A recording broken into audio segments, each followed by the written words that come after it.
I would underexpose scenes where I thought, well, we wouldn't have enough light here if we were back in the day. So I really sort of treated the digital in a way like a film stock. For us, it was all about, me and Alexander were the same way. We just very much want to do like a documentary approach to fictional filmmaking.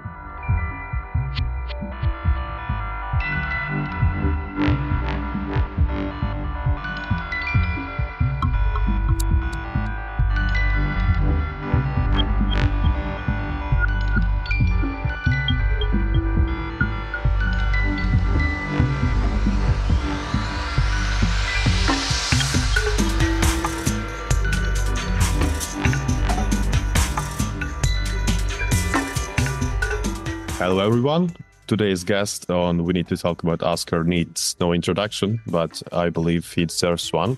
His works include one of my all-time favorites, In Bruges, 2019's The Report with Adam Driver in the lead role, Ocean's 8, or last year's big comedy hit No Hard Feelings, headlined by Jennifer Lawrence. Many amazing titles, and to add one more to the list, we are going to talk about another 2023 release, with its cinematographer, a film that just got 5 Academy Award nominations yesterday, The Holdovers, shot by Eigil Bryld.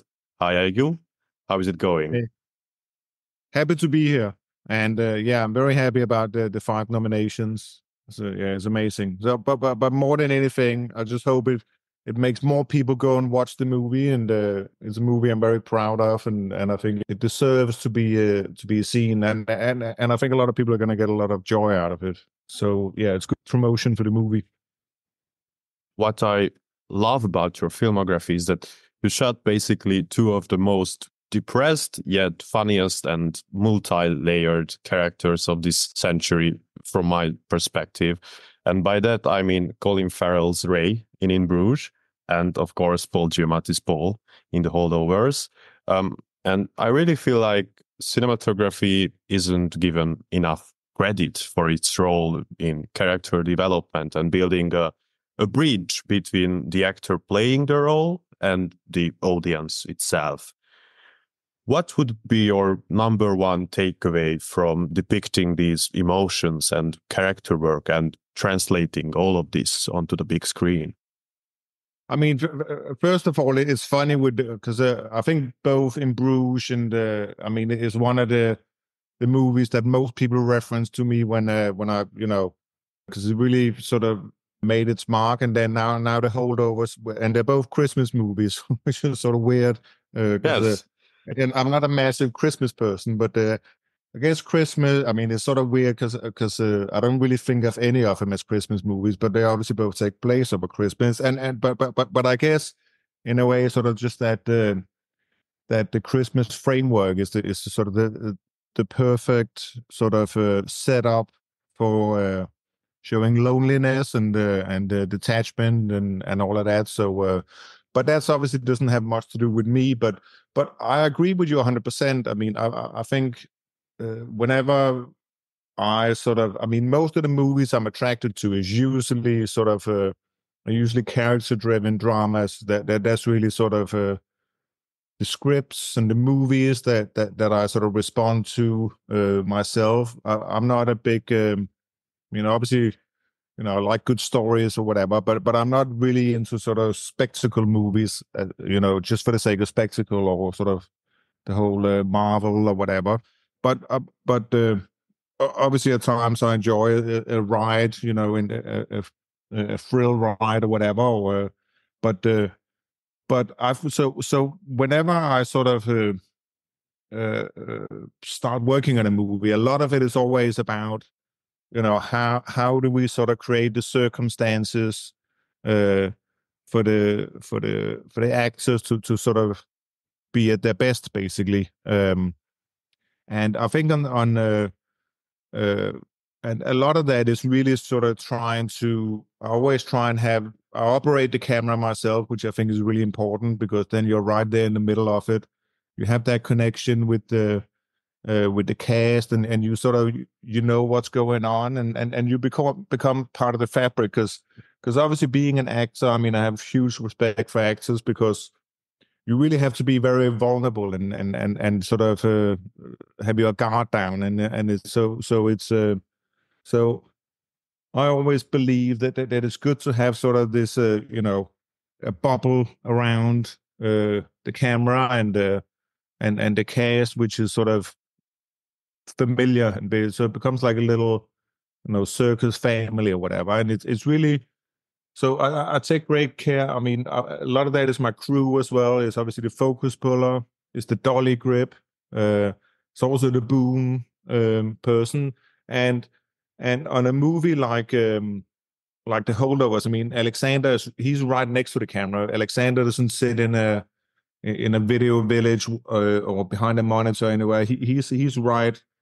If I'm here at the camera, he would be right almost in front of the lens. Often I would have to sort of pull him out because his hair would sort of get in front of the lens or whatever.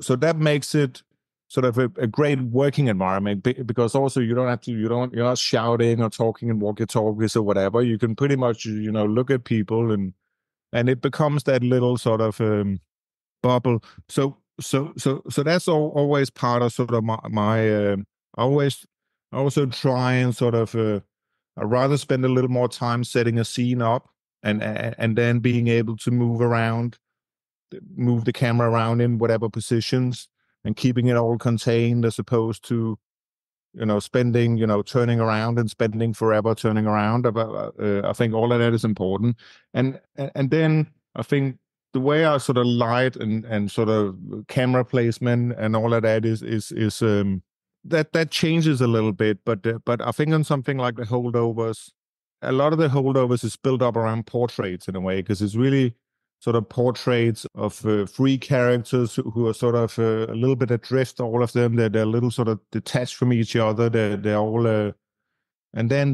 we slowly bring them together. But so there's a lot of obviously sort of classic single portraits, but then there's also even sort of some of the group shots early on in the film. We still thought of them as sort of individual shots in a way, because they're still kind of separated a bit. So yeah, so cinematography is obviously at least for the kind of movies I like to do and I like to watch. It sort of needs to go hand in hand with the characters and sort of reflect their journey or what. Yeah.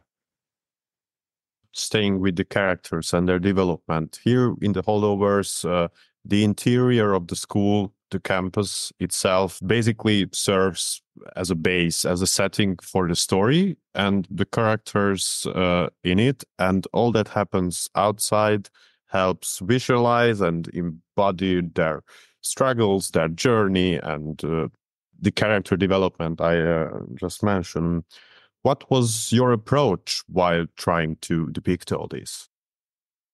I mean, I think by design, the whole movie, because obviously it takes place at winter, and we took a lot of care in making sure we had snow, and I think snow was sort of the perfect sort of canvas in a way for these characters, because it sort of it takes away a lot of the detail. It's sort of and it really sort of it makes it very monochrome. We tried to shoot as much as we could in overcast, and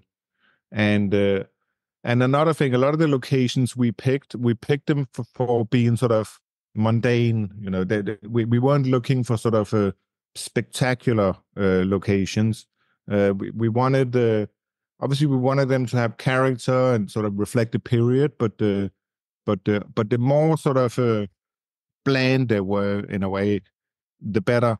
And all of this is that's obviously part of the story as well, because it's not like there's a lot of sort of spectacular stuff that happens. It's a very human drama. It's sort of a very simple sort of human interactions, and so in a way you could say we try to strip away a lot of the sort of excessive sort of visual information by shooting in sort of gray weather, shooting with a lot of snow, which is basically like a blank canvas, and I think it really helps sort of drawing attention, and it really becomes about the character at that point.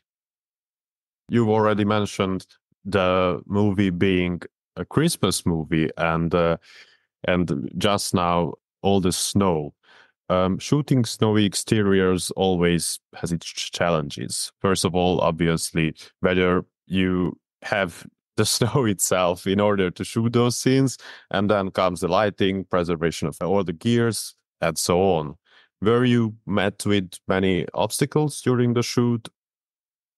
I mean, obviously, we sort of it's always rolling a dice when you're sort of dealing with weather, and but we started shooting in early January, which is the time of year that typically are the coldest in Boston, January and February. So we thought we'd had the best chance of getting snow there, and in fact, I think on day 2 we got so much snow that we couldn't that we had to cancel. We had to cancel 2 days. One day because there was too much snow, and then the second day it was just too dangerous to drive out. So we had prayed for snow, and we got too much. But then we were fairly lucky. But I mean, obviously now we did cheat a little bit with some digital sort of additions, but the way to do it, because you can't really just sort of shoot it at, say you're shooting outside outside the campus or whatever, and you shoot it for what it is, and then you put snow in afterwards. That wouldn't look right, because obviously the snow bounces around and it completely changes the contrast or whatever. So whenever we knew, okay, we have an issue here, we had a great company in Boston who would lay out either snow blankets and real snow as well, and even just sort of white fabric, just to make it possible to do a believable sort of a digital enhancement later on. And then, I mean, another thing, sort of the advances of shooting, sort of the way we were, where we were shooting one camera. We didn't have a lot of, we didn't do a lot of crane moves. It's sort of an intimate movie and an intimate setup. But that also means we were pretty light on our feet. So we could adjust to the weather somehow, somewhat. So, for instance, when we were shooting in the church, there's a big scene in the church, and then all of a sudden this blizzard moves in, and there's snow everywhere, and we're like, oh, this is perfect.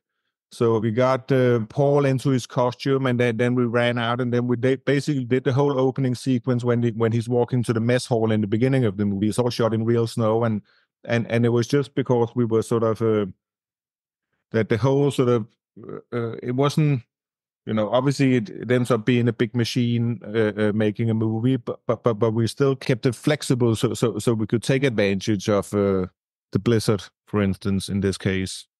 It's always difficult to shoot in snow. I mean, obviously it's a weather element, but it worked out. I think we didn't have to do too much in the end, and in fact, when we were shooting at the end of the movie, like when we were sort of in the last couple of days, we really started losing the snow. So we sort of So I think overall we were fairly lucky with we had the weather gods on our side.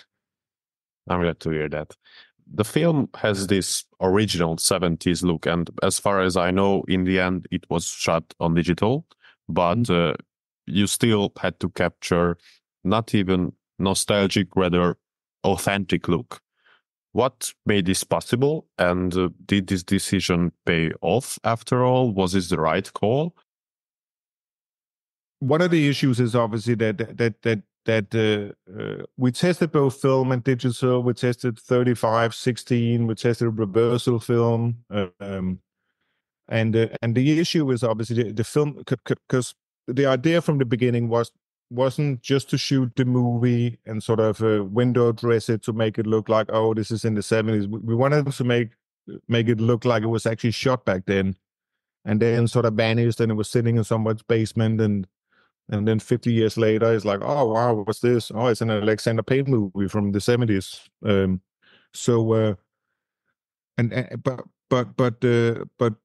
But modern day film looks very different than a film did in the 1970s. I mean, in 1970, the film was much contrastier. It was much more grainy. It was much less light sensitive, and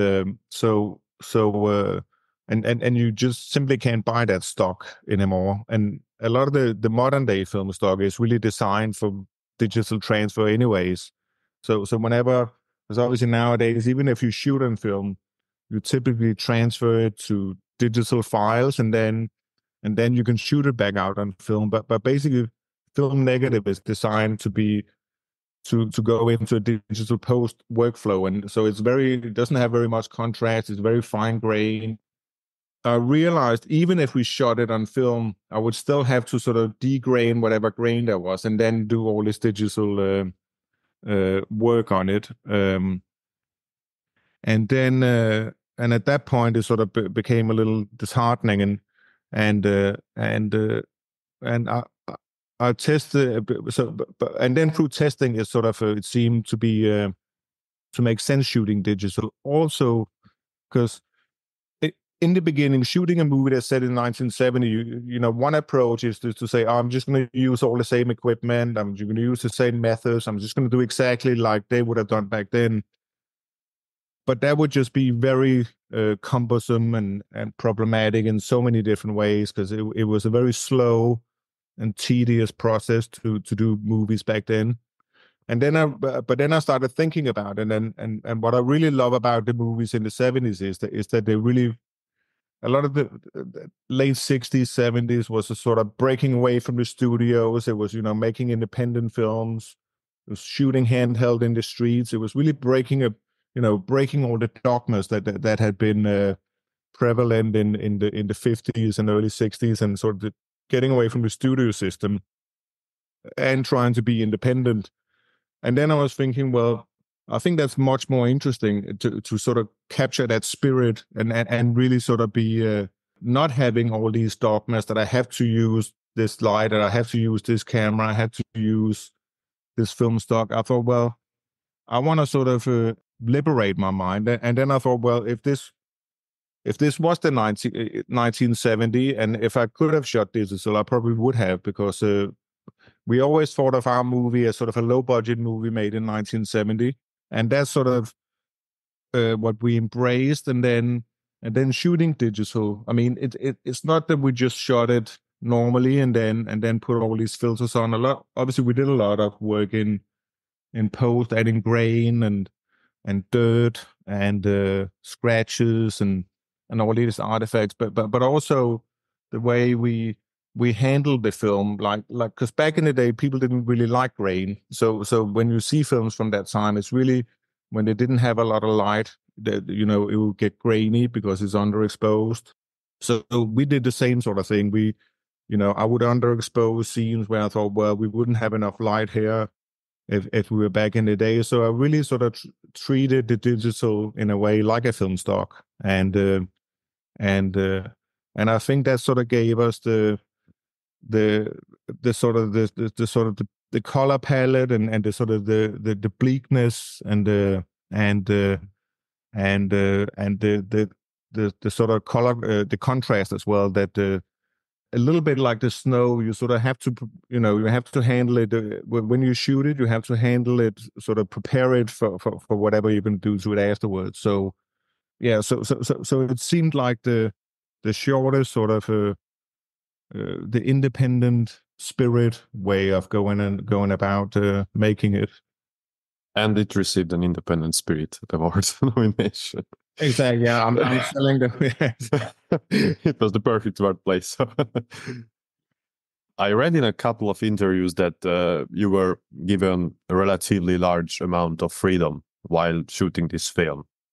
What did this allow you to do that otherwise you wouldn't have had the chance to? Well, I think working with someone. I mean, I like doing this kind of movies with directors much like Alexander, because we were shooting. I mean, the film was produced by Miramax, but someone like Alexander, he deliberately keeps his budget small so nobody can interfere. So we had a great producer, Mark Johnson, who I know from the past as well, and who's very supportive. And but he's all about giving Alexander and me and the filmmakers as much sort of freedom as possible. So there wasn't really anybody sort of looking over our shoulder, and it became sort of it was a very sort of collaborative effort to make it. David Hemmingson, the scriptwriter, was there all the time, and I mean, one of the things is, as it happens in this movie, because we're most of us was from out of town, so we all moved to, so a lot of us came to Boston. We all stayed in the same hotel for a long time, and to sort of one approach when making a movie is you just throw tons of money at it, and you just transform everything, and you just take full control, which is, in my mind, a little bit boring, and I don't actually think you're making great movies that way. So so a lot of what we did was really um, go about it in the very sort of basic filmmaking, like if you shoot in a location, even on interiors, you scout that location, you see what does it look like in the morning with the natural light, what does it look like in the afternoon.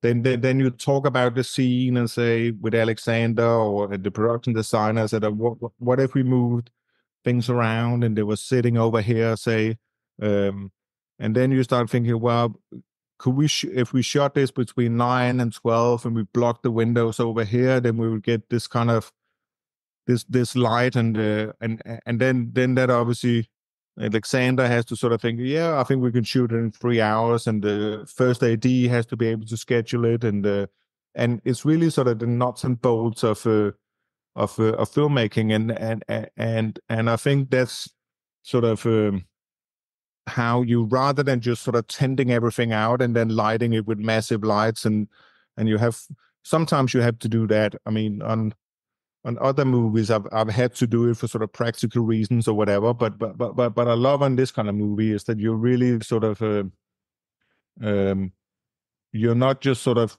scrubbing everything off and then doing it all over again. You're sort of trying to bring the location to life as well, and the whole scene to life in a more sort of organic way, which is at least a more fun way to work, and I think in many ways it also makes for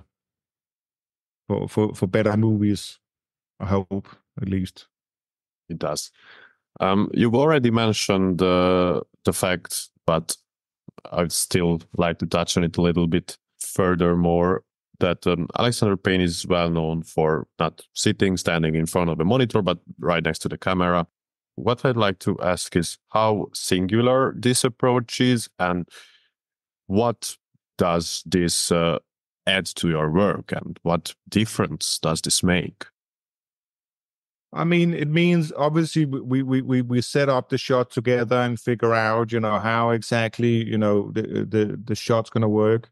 I mean, mostly all the decisions, this is something we talked about a lot, is the most important thing is really the blocking, because if you get the blocking with the actors right, if they sit, if it makes sense, how they move around or where they sit or whatever, then it becomes obvious how you shoot the scene. So I mean, he kept saying, I think it's a Kurosawa quote or whatever, but Alexander kept saying, which is basically, if you block the scene right, you shoot it like a documentary, basically.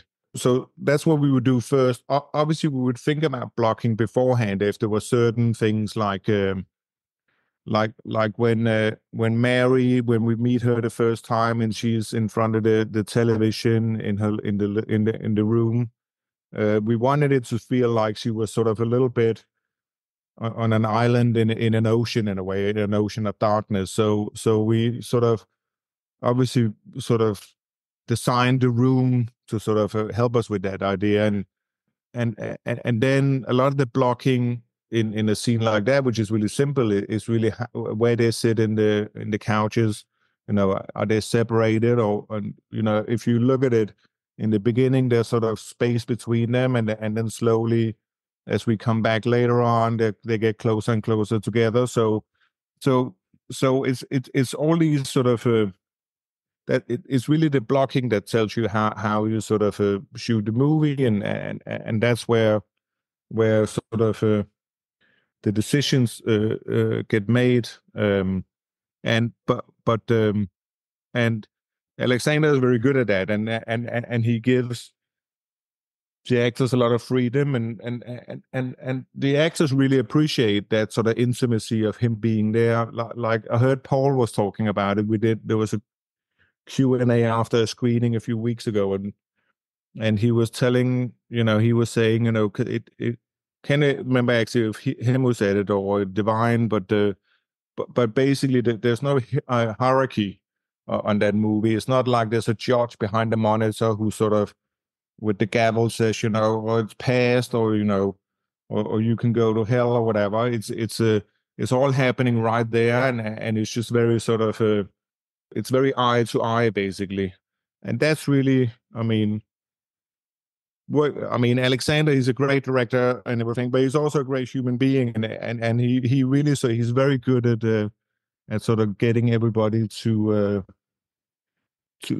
sort of bring love and passion to his projects, because he's very much a gentleman. He's super smart. He's very funny, and he has a lot of respect for everybody. He would learn the extras, whatever extras we had. He would know all their names. He would ask them, where did you go to college? Oh, do you used to live in Michigan? I have a friend in, and he's a very generous. And I think a lot of that sort of love and generosity is sort of seeps into his movies as well. Certainly, because this one is definitely, it has that sort of strange sort of a richness and sort of humanity that is not always easy to sort of to get in a movie. One final question before we wrap up. As we are always interested in this, where and when are we going to next see your name pop up on the big screen? And what can you tell us about it? Last year was obviously for a lot of people a strange year because of the strike. I think it was the slowest year I've had in. Even COVID was a better year for me. So I haven't been very busy. I think I have a new project, but I can't really talk about it. But I'll know that would be really exciting. That would shoot this sort of this spring, but it's still a little bit too early, and things are sort of coming back, ramping back up to speed. But I think for everybody, it's sort of happening quite slowly because it's the strike sort of both the writers and actors striking. It just obviously put everything to a stop. I'm not blaming them. If anything, I'm blaming the studios for letting it happen. But it obviously means that now a lot of the movies, because movies nowadays, at least in America, they're driven by the actors. It's like when are they available, and all of a sudden now everybody has to find out. Usually that someone would have a window and say, "Oh, I can work," but now everything is just shattered, and people are trying to sort of put it back together. So yeah, but I think I have another movie, but we're still waiting on the last bit of financing. Hopefully we'll get the chance to talk about it when it's coming out. So yeah, I would love that. Okay, so well, Eigil, thank you very much for taking the time. Thanks, Áron. I love this movie. It was one of my favorites from last year. Once again, thank you so much, and send my best to Ryan tomorrow when you talk to him. I'll tell him. Our next guest on We Need to Talk About Oscar is a production designer whose work can be found in gems like Andrew Haig's Lean on Pete, Kelly Reichardt's Wendy and Lucy, or The Green Room by Jeremy Saulnier, and of course, Alexander Payne's The Holdovers. So please welcome the amazing Ryan Warren-Smith. Hello, Ryan. How is it going? Hello, thank you. Good. Very well, thank you. Glad to be here. So the film is set in the 1970s, and it has that look mastered with the way it's shot, the costumes, and everything that surrounds the characters. Where is your starting point when you have this specific time and place set for your work? Yeah, the first thing I do, when I get the script from Alexander is, I read it and try to read it as a viewer first, and then just enjoying the story the first time. And then the second time I read it, I'll read it as a production designer and dive into what needs to be researched. And then that's what I really get into, is doing a lot of research and finding images from the time period and place. Something I can put together, like a visual lookbook of the representation of what I feel the film should look like and feel like. And then once I have that all together, I'll share it with the other creative people on the team, Wendy, the costume designer, Alexander, and Eigil, the director of photography, to make sure we're all on the same page. From there, we use that. Me and Alexander are the first two people kind of on the ground. And we spent a week before we, just to make sure we could go to Massachusetts and shoot the film there. Me and him spent a week there with the location manager, and she took us around to all the different schools. We knew that was going to be the main thing, to figure out the school. And we knew we weren't going to find everything in one place because everything's so period specific. And so from there, we found a few schools that we knew could work, and we came back home and realized, yes, we could shoot the film in Massachusetts. So pack up your lives and move out there and start hitting the ground and start building the world together, piece by piece, finding each location that can hopefully feel like it's all one place. And now that you've mentioned the school itself and finding the right one or the right ones, I read in a Variety interview with you that 5 locations in Massachusetts had to be combined or used, yes, and still look cohesive. First of all, where do you get specifically the school or dorm inspirations from? Like just mixing these together, or already before that? And what was given that you could already use and work with? Yeah, so a lot, all the furniture had to be found. There were certain areas in the school, certain parts of the school that did have desks, old desks, things like that. But mostly we had to bring in and get rid of everything modern, because a lot of these rooms were converted to, more modern needs. And so we would need to get rid of everything in the room and then refill it with set dressing from the era. But yeah, the dormitory was one of those things that we were able to get our hands also on a school yearbook from Deerfield Academy, one of the schools we were shooting at, from that time. And in that yearbook, we were able to find a lot of wardrobe inspirations and also pictures of dorms, things like that we were able to pull really good reference photos. Yesterday, when I talked to the film cinematographer Eigil Bryld, we spoke a little bit about visualization of Mary's emotional state through her room and the places she goes in the film. And thanks to this, I had this crazy original idea. That with how character-driven this film is, I think it would be a fun yet organized way to talk about the production design in the Holdovers if we would kind of go through the basis of the 3 main characters, and only after that the places they go to together or where they happen to be there together. So let's start off with Paul, who principally lived his whole life within the walls of Barton and barely ever left it. Yes. Yeah. He and his, it's so funny with each of these characters. Like you said, it is such a character-driven film. We only see their environments really quickly. It's like we don't spend a lot of time in their environments. They're always out in common places. So it was very important to us that when we did see their environments, we were able to tell a lot in a short amount of time. With Paul's, we wanted to show that he was stuck. He's obviously very stuck at the beginning of the film. So we were able to do that with set dressing by showing a lot of neglect and a lot of disconcern with his environment. He probably doesn't have a lot of visitors. He's very closed off with allowing anybody in. So we were able to put a lot of set dressing that was cluttered and messy for him.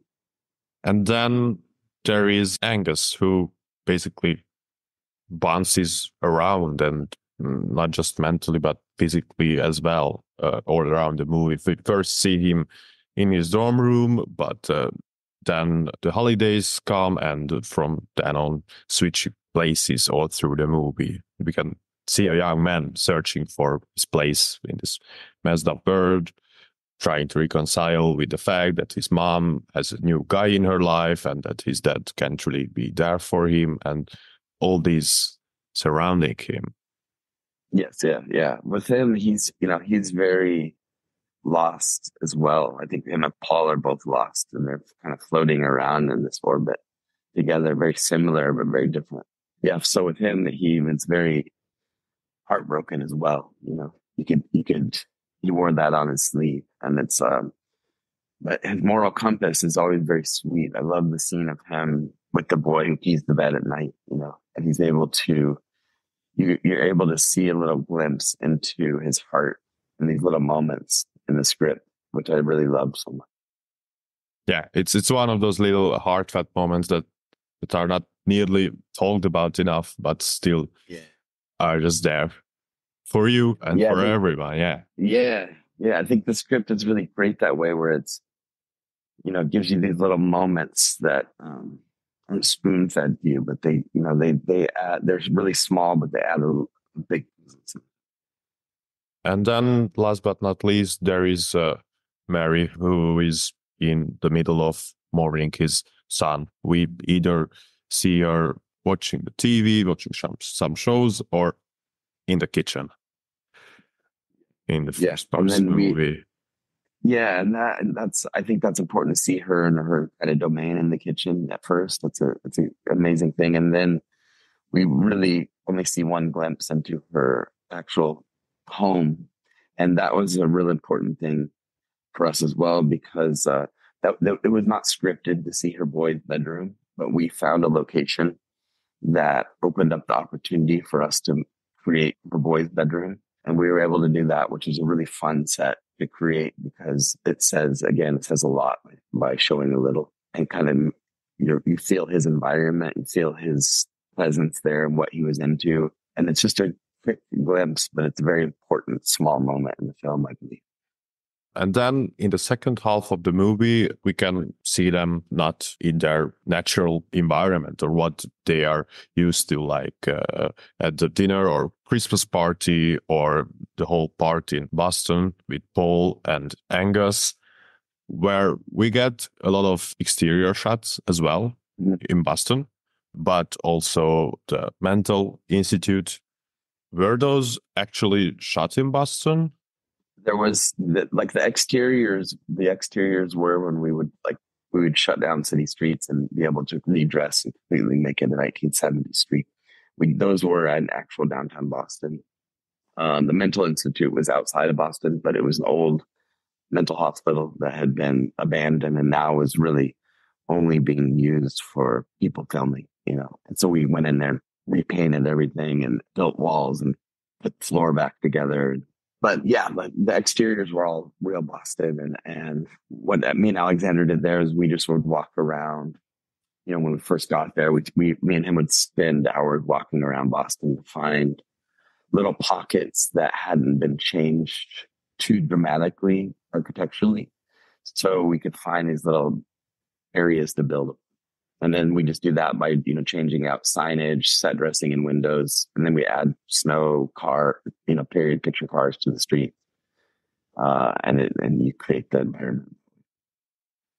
And are there any ways for you how you can induce the uncomfortability or of putting especially Paul, but Angus too, in these not so natural positions or places, like feeling less and less at home?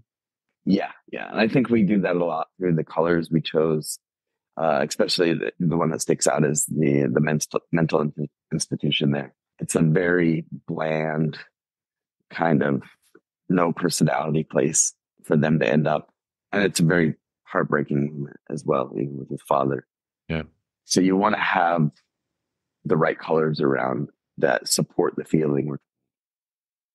Yeah, that's really one of those sequences that before that you see Paul and Angus bonding, and then you're just completely taken out of that relationship. And I don't know the whole way the film is moving, but it still has its place. And plays a major role in their character development. So yeah, I would say that the Holdovers is 100% a Christmas movie, and there is no denying it. However, there are aspects in which it kind of differs from that, or just has a little twist on it, or these little things. For example, the super crooked Christmas tree that that Paul brings in, and of course, in general, the fact that the three most unusually paired characters are stuck together for the holidays. What was your approach while showcasing the Christmassy